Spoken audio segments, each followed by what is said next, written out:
Right, Challenge Lab final video. I just got done watching all of my previous video blogs, and the journey has been kind of surreal, right? So in the beginning, I noticed I was really complaining a lot about my team members. So for instance, in my Lego game videos, I was always complaining and really railing on Reese and Winston for them not really contributing to the team. And then what I noticed is that like later on, in the video, although like I had like claimed explicitly before that like those were definitely bad habits, and I thought I had recognized them.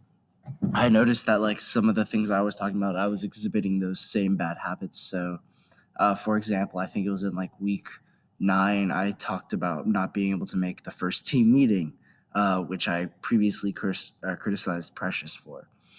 And so I think going back into it now, like I didn't really realize the hypocrisy I myself kind of had, um, always calling other people out, but never really critically examining myself. And what I've really learned from that is that you should always like put forth your best foot and like never. It's almost like you have to almost avoid thinking of yourself as the exception and view yourself more as like a statistic in order to truly see like how many of these faults you actually fall in, and not like give yourself the excuse of, oh, it's fine if I do it, because it's really not. Like for the first, I would say, 10 weeks, I think I was a pretty bad teammate, but I noticed a shift in just like my tone and my energy after the pivot where my team switched to bounty, um, and it was really passive, and I didn't honestly think I would notice something like that. But essentially, what happened was my videos just became more energetic, and I had more to talk about. And I think what that really shows is that whenever you have a project that you're really behind, it really shows in your work, right? And it makes it so that like every day that you work isn't really work at all, because it seemed like I had a lot of things to talk about. I had a lot of more idea generation whenever I was behind a project that I really liked, and for me, that's like a sign of growth. Where it really, after experiencing this, I guess it really isn't about the money; it's about the work, right? Like what you're actually doing, and that's just like a good thing to know.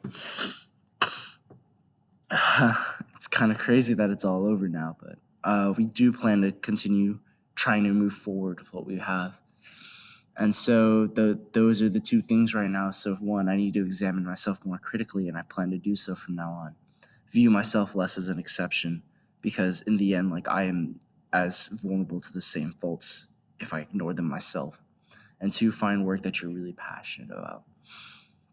Overall, though, I do think I also had like a better idea of like the criticalities of like big data, and like what its weaknesses were, what its strengths were, and like how it can be used to be in a twisted manner. Because looking back on it, our first project was using big data in the exact way that we are taught corporations use it, and the exact way that we should avoid.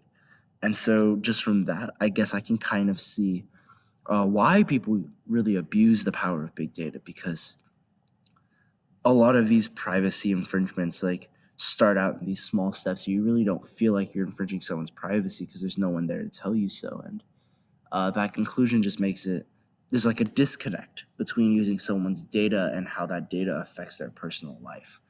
And looking back on it, I really don't think, not that we didn't notice the disconnect, but I don't think my team and I cared about the disconnect.